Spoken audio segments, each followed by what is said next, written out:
안녕하세요. 김준규입니다. 여러분들 고생하셨고요. 행정학 시험은 생각보다 조금 쉬웠던 것 같아요. 작년 지방구급보다도 좀 쉬웠고, 지난번 국가직 구급보다는 비슷하거나 조금, 한 문제 정도 좀 쉬운 그런 느낌이 들긴 하는데요. 여러분들 평균 점수나 상위 20% 성적에서도 나타나고 있는데, 국가직 구급보다도 오히려 체감 난이도는 조금 쉬웠던 것 같아요. 근데 제가 이 면밀히 문제를 분석을 해보면 결코 쉬운 문제가 아니에요. 결코 쉬운 문제가 아닌데 여러분들이 너무 열심히 하셨기 때문이에요. 그러니까 여러분들이 나올 만한 문제 다 이렇게 공부를 많이 했고, 또 저희도 대비해서 모의고사도 풀었고, 마지막 20번 문제 같은 거 데이터 기반 행정 같은 경우는 지금 처음 나온 문제잖아요. 근데 그런 것도 최근에 법이 만들어졌고, 저희가 동영 때 그런 문제도 보기도 했고, 설명을 드려서, 저는 이제 이 문제가 정답률이 상당히 낮을 거다라고 생각을 했는데요. 그렇게 많이 낮지는 않았어요. 한 41%, 2%? 그러니까 오늘 문제 중에서는 제일 정답률이 낮은 문제이긴 한데, 생각보다 저는 한 20, 30%대 될 줄 알았거든요. 그런데 그렇게 낮지 않았습니다. 여러분들이 다 준비를 잘 하셔서, 안 나왔지만 나올 수 있는 문제들을 전부 다 이렇게 체크를 잘 하신 것 같아요. 자, 일단 오늘 문제는 특성이 정형화된 기출문제가 반복적으로 출제되는 그런 문제는 이제 많이 없어졌고요. 오늘 딱 한 문제밖에 없어요. 그러면 10문제 정도는 기출을 변형한 4개 지문 중에 한두 개는 기출에 있었던 지문이라든지 이런 게 있었고, 나머지 한 8, 9문제도 신경향 문제인데 그게 여러분들이 대비를 잘 하셨고 이해 위주로 공부를 하셨기 때문에 이해력이나 사고력이 갖춰진 분들한테는 그렇게 큰 어려움이 없었는데요. 그러나 8문제의 정답률이 제가 볼 때는 한 60%대, 70%, 60%대 그런 문제가 있었거든요. 40%대가 한 문제, 50%대의 정답률이 2문제. 그건 좀 어렵게 느껴졌을 것이고, 60%대가 한 6, 7문제가 되는데 아마 거기서 점수 분포가 확 차이가 나지 않았을까 이런 생각을 해요. 그래서 결국 시험이 쉽든 어렵든 간에 결국은 실력대로 점수 차이가 나게 마련이기 때문에 어떻게 됐을지 모르겠습니다만, 일단 1번부터 한번 풀어보도록 할게요. 일단 난이도가 상해에 해당하는 문제가 한 2문제 정도, 정답률이 40%대 20번 데이터 기반 행정이요. 그 다음에 중에 해당하는 게 많았는데 이제 여기서 점수 차이가 여기서 많이 났을 것 같아요. 그 다음에 쉬운 문제는 또 되게 쉬웠고요. 네, 중요도별로 A급, B급에서 많이 나왔는데 A급, B급에서 약간 좀 깊이 있게 나왔죠. 입문 수준에서 다루는 그런 수준을 조금 넘어서서 조금 더 깊이 있게. 그것은 약간 좀 우열이 결정이 됐을 것 같아요. 그리고 기출 그대로 나온 거는 딱 하나고, 네, 변형된 게 많았고요. 네, 신경도 많았지만 그게 이제 이 위주로 공부를 기본적인 개념이나 어떤 두 개념의 차이를 알고 있는 그런 이해력을 갖춘 분들한테는 크게 문제가 되지 않았습니다. 신경학 문제가 있었지만. 자, 그 다음에 요거는 큰 일상적인 분포 그대로 보였고요. 그래서 지금 지방구급만 최근 5년가를 놓고 보면 21년도에는 선택이었던 때거든요. 근데 이제 22년도부터 필수로 바뀌어서 난도가 조금, 이게 지금 평균 점수고 상위 20% 점수니까 이게 낮아진다는 얘기는 난도가 높아졌다는 얘기죠. 그러다가 작년에 굉장히 낮았는데 어렵게 출제가 됐었는데요. 올해 상당히 높아졌어요. 평균 점수도 거의 17점이 올라갔고요. 상위 20% 성적도 13점이 올라갔거든요. 그러니까 상당히 올해 지방직은 좀 쉽게 나온 편이다. 이제 시험이라는 거는 이제 쉬웠다 어려웠다 하니까요. 쉬우면 나중에 조금 더 어렵게 나올 수도 있고, 근데 오렌지하고는 조금 체감 난이도가 쉬웠는데, 이게 문제 자체만 놓고 보면은 그렇게 쉬운 문제는 아닌데, 여러분들이 준비를 미리 잘 대비를 하셨기 때문에 이런 결과가 나온 것 같아요. 자, 일단 1번 문제 보시면요. 이건 이제 정답률이 거의 89%에 해당하는 쉬운 문제였죠. 직위분류제. 기업, 융통성, 이건 계급제죠. 사람보다는 일 중심으로 이건 맞고, 동일직무, 이게 바로 직무급이잖아요. 그러니까 니은, 디귿은 맞고, 리을은 이거는 폐쇄형, 계급제입니다. 그래서 기억, 리을은 계급제 장점이고, 니은 디귿은 직이불루제의 특징이죠. 그러니까 만든 거는 3번. 자, 2번도 쉬웠습니다. 정답률이 이게 96%였어요. 국민이 알기 쉽게, 명료하게, 분류 나열해라. 명료성의 원칙이죠. 클래리피케이션, 명료성의 원칙. 자, 이거 두 번째 거, 명료성. 국민들이 알기 쉽게, 의회가 심의하기 용이하게, 명시적으로 분류 나열해라. 자, 3번 문제는 균형인사 정책. 우리나라 대표 관료제에 대한 문제인데요. 조금 시도가 좋았고요. 좀 지엽적인 것 같지만, 난도 구성을 위해서는 이런 문제가 불가피할 것 같고요. 아주 엉뚱한 문제는 아닙니다. 자, 균형사제도. 우리나라 대표 관료제 문제인데요. 자, 1번에 장애인, 지방지역 인재, 양성평등, 이공계, 저소득층, 이거 다 지금 하고 있는 거잖아요. 이게 다 균형인사제도죠. 근데 이제 2번에 보시면, 도입 순서인데, 이건 조금 지엽적인 거예요. 그러나, 내공이 있고 실력이 있는 분들이라면 속어법으로, 다른 것들은 이건 대표관료제 취지니까 당연히 맞고요. 이제 우리가 대표관료제를 적용하는 방식이 제도마다 좀 다르잖아요. 그러니까 소외계층을 우대에 임용한다는 건 같지만, 목적과 취지는 같지만, 적용 방식은 좀 다르잖아요. 똑같이 공채를 봐가지고 커트라인을 좀 조정해서 할당 채용을 하는 방식이 있고, 아니면은 장애인 이 구분모집제처럼 장애인만 별도로 전형하는 방식이 있고, 아니면은 지역인재 추천제처럼 지역에 학교장 추천 받아가지고 선발하는 필기시험 없이 서류나 면접으로 그냥 선발하는 그런 지역 인재 추천 채용 제도가 있고, 그러니까 취지는 다 같지만 적용 방식은 조금씩 달라요. 근데 한 번도 이거 맞잖아요. 또 맞잖아요. 맞잖아요. 그럼 2번이 답이 될 수밖에 없고, 그리고 우리가 이 도입 연도를 다 정확히 몇 년도 알 수가 없어요. 그렇게는 공부하기 힘들어요. 저도 솔직히 이게 정확하게 몇 년도 도입됐는지 잘 몰라요. 그러나 중요한 건 우리나라 대표 관료제는요, 성별 대표성이 문제가 됐잖아요. 처음에. 그렇기 때문에 여성 채용 목표제가 1996년도에 시작이 됐고, 너무 여성만 우대할 필요 있냐, 여성 학교제가 많아지니까 양성으로 바뀐 거죠. 그게 2003년이에요. 2003년. 그리고 지역인재 추천 채용제는 2005년. 그 다음에 지방인재 채용 목표제는 2007년. 요건 추천받아서 임명하는 것이고요. 요거는 아예 공채를 봐서 매년 그 인원은 좀 달라집니다만, 이제 인사처가 고시를 하잖아요. 그래서 몇 프로 이상 뽑겠다. 이런 식으로 공채를 봐서 할당, 채용 인원을 할당하는 거예요. 도입 순서가 이렇게.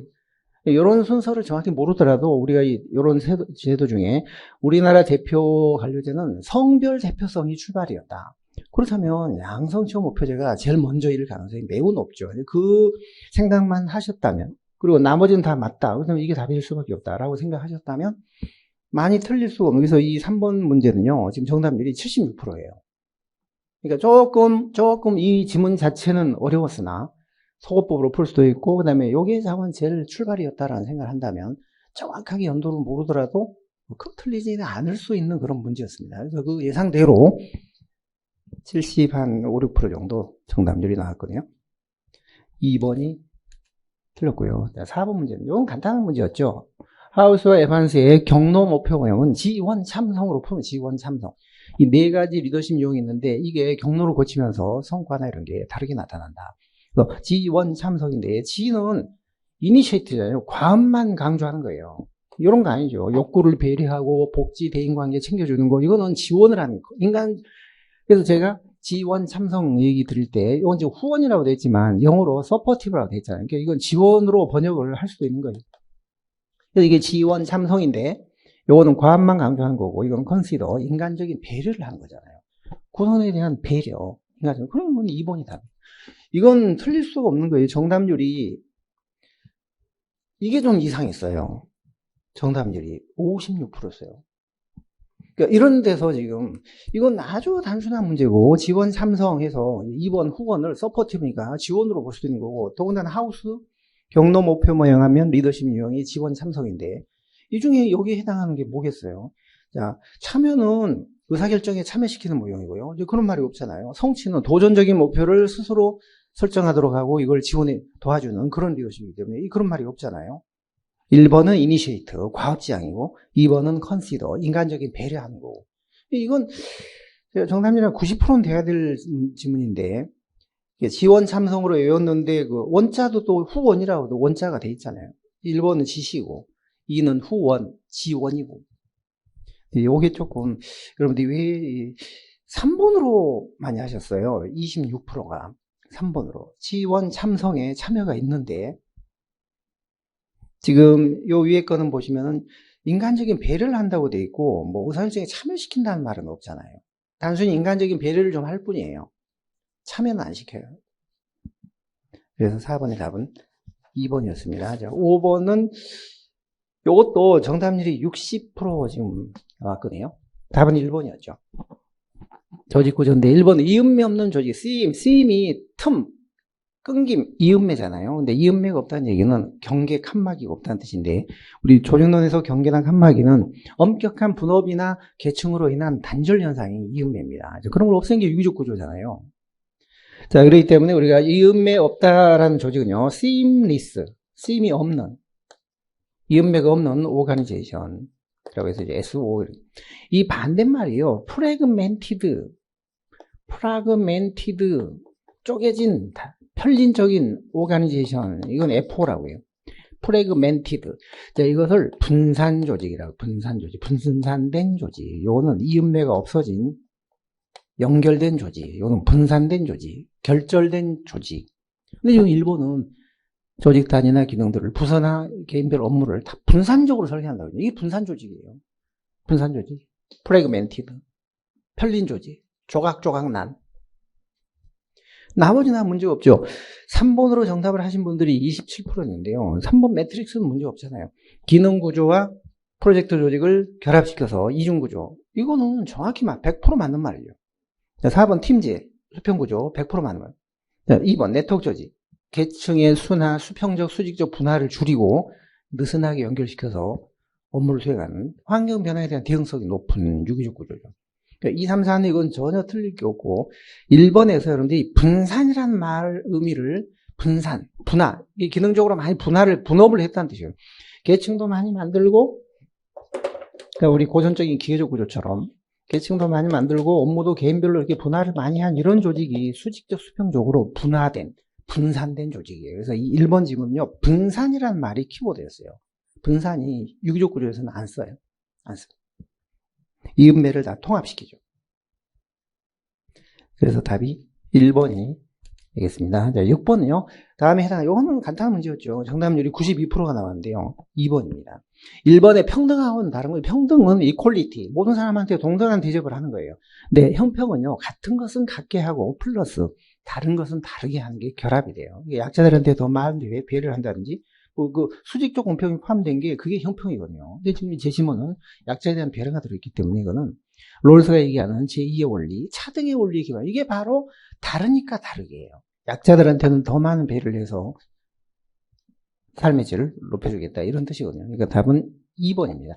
형평은 에쿼티고요. 평등은 이퀄리티예요. 평등은 모든 사람한테 동등한 대접을 해주겠다는. 다르니까 다르게라는 개념은 저기에는 포함되어 있지 않아요. 이런 거 그냥 깊이 생각하실 필요 없이 그냥 직관적으로 형평이다. 형평 중에서 수직적 공평이다. 형평 속에는 수직적 공평이 포함되어 있으니까 답을 2번으로 하시는 게 맞겠습니다. 자, 7번은요. 이건 우리가 많이 모의고사 이런 거 많이 봤던 기출에도 있었던 문제고요. 답이 4번이었죠. 결정과 집행을 분리하는 이원론은 하향입니다. 상향은 집행을 하는 도중에 결정도 이루어지고 수정되고 하기 때문에 결정과 집행이 엄격하게 분리가 안 된다는 게 상향이죠.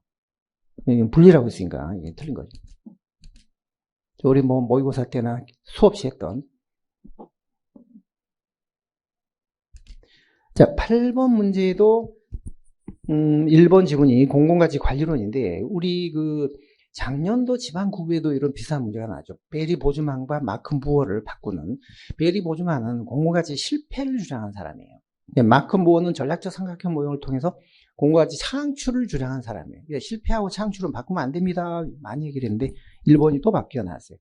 보즈만이 아니라 마크 무어입니다.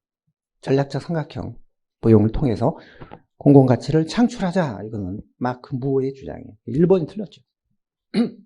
이것도 정답률이 70%인데요. 뭐 우리 이런 유사한 문제 많이 풀었고 모의고사 때도 많이 했고 최근 또 기출에도 있었고 그래서 1번 문제는 한 정답률이 한 80%가 넘어갔어야 될 문제인데 지금 70% 나왔어요. 자, 9번은요. 정책 입점 모형 옳지 않는 거 했거든요. 이것도 실수를 많이 했어요. 정답률이 65%인데요. 60%대까지 갈 문제가 아니거든요. 저희가 흐름의 모형이 크게 이제 두 가지겠죠. 킹던의 흐름의 모형, 그 다음에 쓰레기통 모형. 근데 지금 쓰레기 문제는 참여할 기회가 있어야 해결이 된다. 이거는 쓰레기통 모형이다. 쓰레기 문제는 참여할 기회가 있어야 해결이 된다. 그렇게 암기했었고요. 킹던의 정책 흐름창 모형은 3P 모형이잖아요. 3P. 프라블럼, 정책, 그다음에 팔러시, 정책, 프라블럼, 문제, 그다음에 폴리틱스, 정치. 정치의 흐름, 정책의 흐름, 그 다음에 문제의 흐름, 이 세 가지가 독자적으로 흘러다니다가 우연히 만나서 의사결정이 이루어진다. 이게 바로 정책 창 모형 또는 흐름 창 모형이에요. 그거 두 개 바꾸면 안 된다. 우리 기출문제도 정리가 되어 있었던 내용이 있습니다. 이거요. 쓰레기통 모형은 이 네 가지고 흐름 창 모형이 세 가지는 요 세 가지는 3P. 여기 기출에 있었던 표예요. 그거를 이제 놓친 분들이 이 지문을 틀렸는데 1번이 틀린 거죠. 나머지 다 맞죠. 이건 제3의 모형, 최종 모형. 앨리슨의 모형 2는 하부 조직이 느슨하게 연결이 돼서 SOP를 가지고 의사결정을 하는 회사 모형 같은 그런 원리를 적용한 게 앨리슨의 모형 2입니다. 자, 10번은요. 정답률이 85%. 특별자치단체는 우리 많이 대비를 했잖아요. 조합과의 차이도 얘기를 했고 일단 법인이다. 2번. 공동으로 사무를 광역적으로 처리할 필요가 있을 때 설치한다. 공동, 광역 두 개 들어가야 된다는 거. 그다음에 지방의 의원들은 특별자치단체 의원들은 구성자치단체 의원들로 구성이 되고 그렇게 구성된 그 의회에서 구성자치단체 장 중에서 특별자치단체 장을 선출하도록 돼 있어요. 그러니까 당연히 겸할 수밖에 없는 거죠. 겸할 수 없다는 기출 지문도 많이 썼잖아요.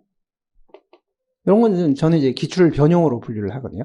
네, 4번은 자, 제가 행안부 장관, 기재부 장관 정말 자주 바꾼다. 조심해야 된다. 딱 바꿨죠. 행안부 장관. 특별자치단체는 설립 승인을 행안부 장관이 해야 돼요. 시도지사는 못해요. 기초단체 간에 동일 시도 안에 있는 기초단체 간에 특별자치단체를 하더라도 이거는 행안부 장관 승인이 필요합니다. 기재부는 아무 관계없어요. 자, 겸직이 가능하다. 겸직이 가능하다. 행안부 장관이 설립 승인권자다. 법인이다. 11번 문제. 이건 간단한 문제였죠. 11번은 정답률이 85%거든요. 다음에 해당하는. 이건 주민들이 조례를 개정해달라, 폐지해달라 이렇게 청구한 제도인데요. 옛날에는 주민조례 개폐 청구제도로 했는데요. 요즘은 주민 발안 제도라고 많이 해요.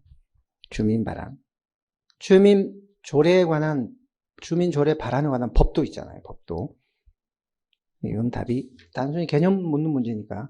이런 문제는 조금 난도를 좀 높여서 뭐 이런 다음에 설명에 해당하는 제도와의 특징 또는 뭐 장단점과 관련이 먼 것에서 한 번 더 꼬아서 문제를 내줬더라면 조금 더 요번에 그 난이도를 좀 올리면서 변별력을 더 갖췄을 텐데 약간 좀 아쉬운 부분이에요. 단순한 아까 형평 같은 문제도 그렇고 이런 문제가 그냥 버리는 변별력을 알아보는 문제로서 좀 버리는 카드 같은 너무 쉬우니까요. 12번 문제 볼게요. 정부 규제 문제인데요. 옳은 거는 했거든요. 옳은 건. 이것도 우리 규제 샌드박스 얘기 많이 했잖아요. 신기술, 신제품 출시할 때 기존의 규제를 면제해 주거나 일정 기간 유예해 주는 그런 제도. 모래밭에서 안전하게 기존의 규제는 적용 안 할 테니까 신제품, 신기술을 만드는데 모래판에서 자유롭게 한번 해봐라. 안 다치니까. 그게 규제 샌드박스예요. 4번이 답이 되겠습니다. 자, 1번. 지금 옳은 것처럼 이건 대통령 소속이잖아요. 대방규 규제개혁위원회는 대통령 소속이에요. 규제일몰제 기간을 정하는 거예요.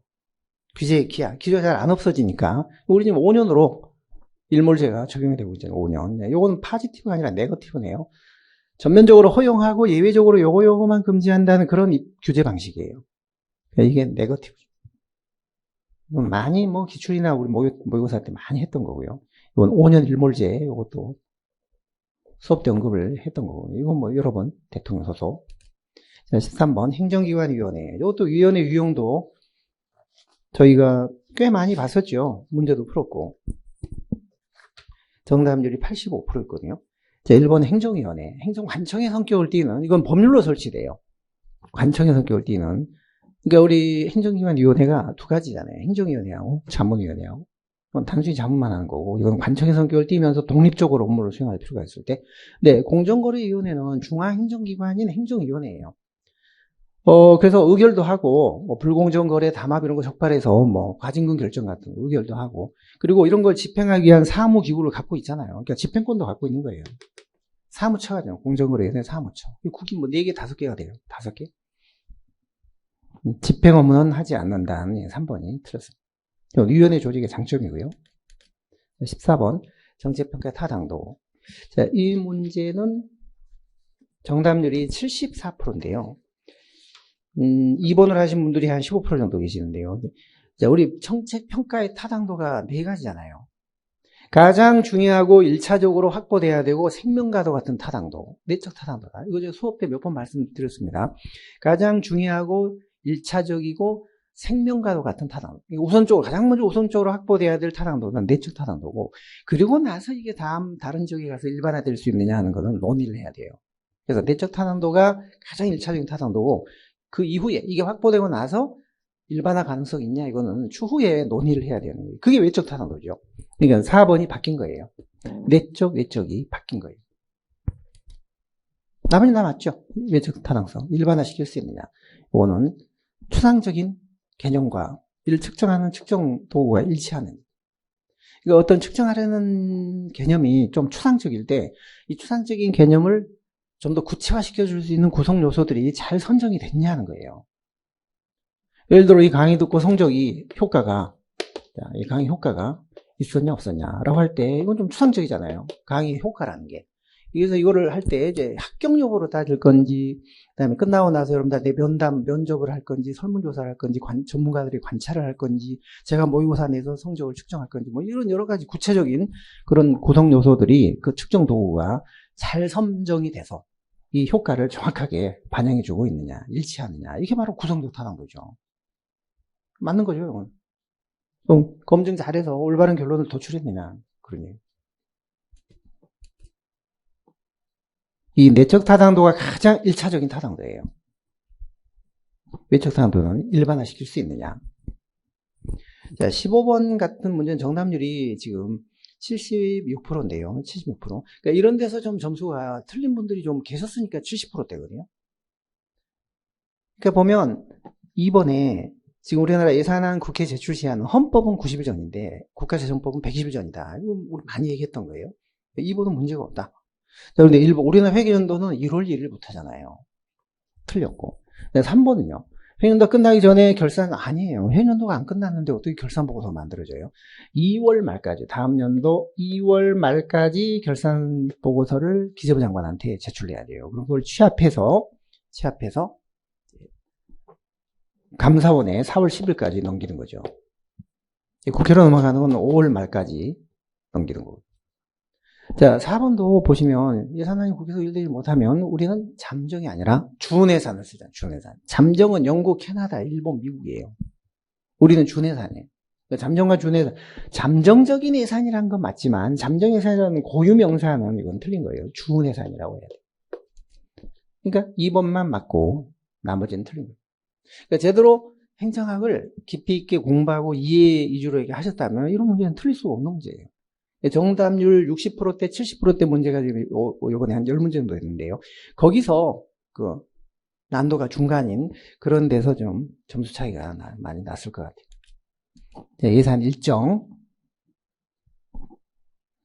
헌법은 90일 전, 국가재정법은 120일 전. 결산. 각 중앙관서장이 기재부장관한테 다음 연도 2월 말까지입니다. 결산보고 내는 게. 감사로 넘긴 게 4월 10일, 국회로 넘어간 게 5월 31일. 자, 일단 16번 비등의 강제성 정도에 따르는 정책. 비등의 정책 수단 이렇게 명시적으로 저희가 뭐 많이 이렇게 공부하진 않았지만 비등이 아니고서라도 우리가 일반적으로 정책 수단 3분법, 전통적인 정책 수단 3분법 하면 요걸 들잖아요. 3분법 안에. 채찍, 당근, 설교. 이건 매를 드는 거예요. 흔히 스틱이에요, 스틱. 이건 당근, 캐럿. 네, 설교, 서먼. 그래서 비덕이 1998년에 정책 수단 3분법에서 책을 썼는데 그 책 제목이 이렇게 되어 있어요. 스틱, 캐럿, 앤드 서먼. 요거는 매를 드는 거니까요. 강압적으로 한 거죠. 규제. 요거는 유인책을, 인센티브를 쓰는 거예요. 보조금이나 뭐 세금 감면이나 인센티브. 유인책. 요거는 정보적 도구라고 해서요. 정보를 제공하면서 설득을 하는 거예요. 설득, 정보 제공. 자, 이거는 규제를 이용하는 방식이고, 이거는 경제적인 인센티브를 이용하는 방식이고, 이거는 정보를 이용하는 방식인데, 흔히 우리가 은유적으로, 비유적으로 정책 수단 3분법, 정책 수능을 이끌어내는 3분법 해서 채찍, 당근, 설교 이렇게 얘기를 해요. 근데 설교라고 해서 혹시 저는 여러분들이 이번 종교적 도구를 맞다고 또 오해를 하지 않았을까? 언뜻 이 문제 보고 제가 그런 걱정을 했어요. 정답률이 자칫하면 이게 한 50% 정도 되겠다. 왜냐하면 설교를 종교로 생각하고 그렇다면 4번이 답 아니냐. 이렇게 혹시 간 분들이 있지 않았을까라고 좀 걱정을 했어요. 우리가 이 설교라는 거는 그냥 은유적으로 비유적으로 한 얘기지 우리가 종교의식이나 뭐 종교 행사를 가지고 정책을 집행하거나 이렇게 할 수는 없잖아요. 직관적으로 딱 볼 때 우리가 행정학에서 종교라는 말은 거의 쓰지 않아요. 정보라는 건 많이 쓰죠. 정보. 종교적인 의식이나 종교 행위나 종교 행사나 이걸 가지고 정책 수능을 이끌어내는 그런 수단으로 쓸 수는 없기 때문에 이거는 종교적 도구라는 말은 안 맞는 말이에요. 설득이나 정보, 이게 바로 정보적 도구예요.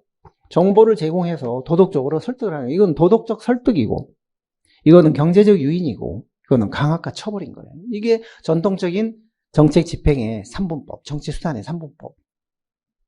이건 뭐, 비동의 한 얘기도 그렇지만, 전통적으로 우리 문헌에 보면, 뭐, 전통적인 정책 수능의 3분법에서 다 나오는 거예요.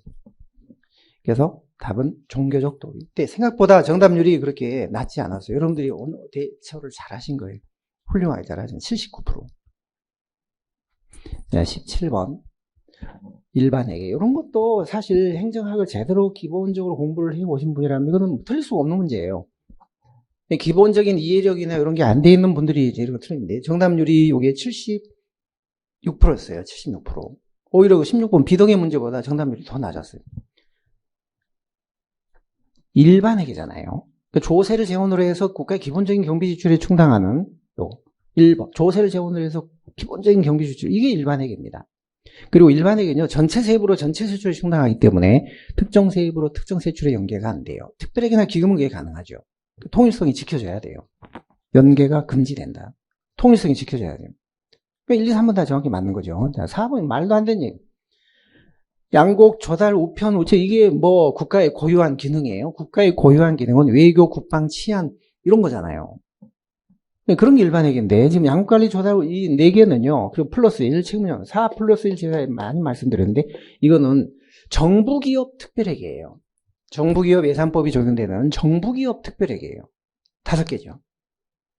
일반회계는 그리고 여러 차례 제가 말씀드렸죠. 딱 하나다. 대한민국이 딱 하나다. 일반회계는. 그래가지고 전세세입으로 전세세출에 충당하는 회계가 일반회계다. 이런 문제는 틀릴 수가 없는 문제예요. 얘들은 정부기업 특별회계고 4 플러스 1, 일반회계는 딱 하나입니다. 자, 18번 문제를 보겠습니다. 18번. 정답률이 89%입니다. 정책 분석의 기준, 이제 1번 효과성, 목표 달성도죠. 대응성 수익자의 여망이 얼마나 부응했냐. 실현 가능성은 정책을 집행할 수 있냐. 행정적, 기술적으로 집행할 수 있냐.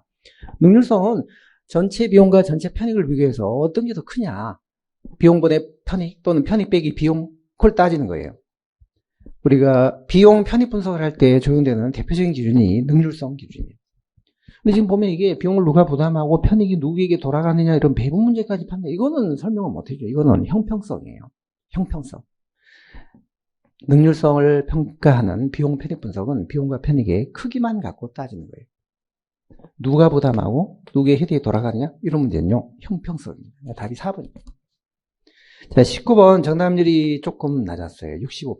이것도 기본적인, 그리고 최근에 뭐 변경된 거라니 좋은 문제. 저 19번 같은 이런 문제가 요번에 이제 점수 차이를 70점대냐, 80점대냐, 90점대냐, 이걸 결정짓는 아주 좋은 문제라고 봐요. 변별력에는 아주 좋은 문제. 옳은 건. 자, 1번 보겠습니다. 자, 임용 주체가 누구냐, 경비, 월급을 누가 주느냐를 기준으로 국가공무원, 지방공무원으로 나누고, 지방공무원의 임용권자는 의회 의장도 포함돼요. 지방공무원 임용권자는 누구예요? 옛날에는 자치단체 장하고 교육감이었어요. 지방교육직 같은 경우는 교육감이었거든요. 그런데 의장은 아니었거든요. 그런데 3년 전에 22년 1월 달에 자치법이 바뀌면서 지방의 사무처 직원의 임용권을 누가 가져요?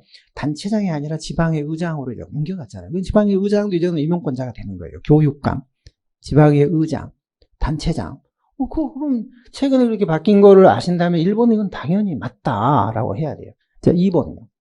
연구기술 행정 일반, 이거는 일반직이잖아요. 경력직이라고 했으니까. 별정직이 아니라 일반직. 네.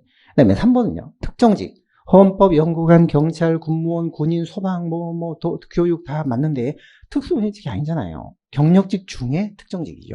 경력직 안에 1특이 있으니까. 그 다음에 4번은요. 정무직은 대통령, 총리 등 선거로 취임하거나 국회 임명 등. 대통령은 선거로 취임하고 총리는 선거는 아니지만 국회 임명 등이 필요하니까 여기까지는 설명이 잘 됐어요. 잘 나가다 마지막에 특수경력직이잖아요. 정별은 특수경력직이니까 특수자가 들어가요. 이게 그렇게 어려운 문제가 아닌데 1번이 조금 지방의 의장이 무슨 임용권이 있나? 이제 이렇게 생각을 하시고 다른 데로 간 그런 분들이 많은 거예요. 이런 게 이제 기본적인 이해력의 문제인데요. 좋은 문제였습니다. 이제 1번이 맞고 나머지 다 틀렸죠. 자, 20번. 자, 이 문제가 요번 지방지 오늘 시험의 점수 차이를 이제 고득점으로 올라가느냐, 아니면 그냥 7, 80점대에 머무르느냐를 결정짓는 승부처였다고 봅니다. 20번이. 정답률이 40%였어요. 40%. 가장 낮았어요. 거의 30%대까지 떨어질 것 같아요. 좀 지나면. 계속 지금 축적이 되고 있으니까요. 자, 이건 우리 모의고사 때도 비슷한 문제를 풀었고요. 법령 특강 때도 이걸 했고, 데이터 기반 행정 활성화에 관한 법이 만들어졌다. 그리고 비슷한 모의고사가 있었습니다. 그러니까 이 데이터 기반 행정이라는 거는 무슨 주장이나 명분이나 철학이나 토론이나 담론이나 경험이나 이런 주관적인 걸 가지고 행정을 할 게, 의사결정을 할 게 아니라 검증된 객관화된 증거나 자료에 기반하여 데이터에 기반해서 행정을 해라. 물론 모든 행정 분야를 다 그렇게 할 수는 없죠. 소통과 담론이 필요한 그런 결정 분야는 이렇게 안 되겠지만 뭐 형사라든지 보건복지라든지 수사 분야라든지 과학기술이라든지 이런 분야는요. 데이터에 기반 행정을 해라는 게 이 법의 취지예요. 자, 그래서 이 문제는 3번 지문에 의사결정자의 경험에 근거하여 이게 문제예요. 경험이라는 게 주관적인 거잖아요. 경험, 주장, 명분, 철학, 신념, 담론 이거는 어떤 근거 없이 마구 떠들고 주장하고 하는 거예요. 이건 객관적일 수가 없는 거예요. 정책결정자의 경험은 주관적인 요소인데 얘가 들어가서 만약 여기다가 뭐 담론이나 명분이나 뭐 신념이나 뭐 이런 게 들어가면 조금 더 쉽게 느껴졌겠지만 딸랑이 경험 하나 들어가니까 좀 놓친 분들이 계신 것 같아요. 지금 이게 정답률이 40%인데요. 4번으로 하신 답이 3번인데 40%고 4번을 하신 분들이 47%예요. 행안부 장관은 데이터 행정을 체계로 준하해서 우리 법령 특강 때 했던 거예요. 행안부 장관 소관법이다. 이거는 과기부 장관 아니다. 그러니까 지금 여러분들이 4번으로 하신 분들이 46%인데 행안부 장관이 틀렸다고 생각하실 수도 있어요. 과기부 장관일 거다. 아마 그런 분들이 많았을 것 같고, 그 다음에 3년이 아니라 5년일 것이다. 이렇게 생각하시는 분들 있을 것 같고. 근데 요거는 3번, 4번은, 3번은 이건 정확히 틀렸고, 4번은 뭐 3년인지 5년인지 모르겠지만 행안부 장관은 맞다. 그러면 답을 3번으로 하셨어야죠. 4번은 맞는 말. 자, 요거는 데이터를 기반으로 정책 결정에 활용한 행정이다. 법도 만들어졌어요. 20년도에. 그래서 이 문제는 끝까지 발품 팔아서 법령 특강이라든지 뭐 이런 모의고사라든지 하신 분들한테는 선물이 됐을 것 같고 그렇지 않은 분들한테는 그만큼 대가를 치르는 그런 문제가 됐을 것 같아요. 자, 여러분들 아까도 말씀드렸지만 결과도 물론 중요하지만 여기까지 정말 중단하지 않고 달려오신 것만으로도 여러분들은 이미 이기신 분들이에요. 이기신 분들은 결과가 좋으면 더 좋겠지만 그래서 고생 많이 하셨고요. 조용히 결과를 기다려 보시기 바라겠습니다. 여러분들 수고하셨습니다.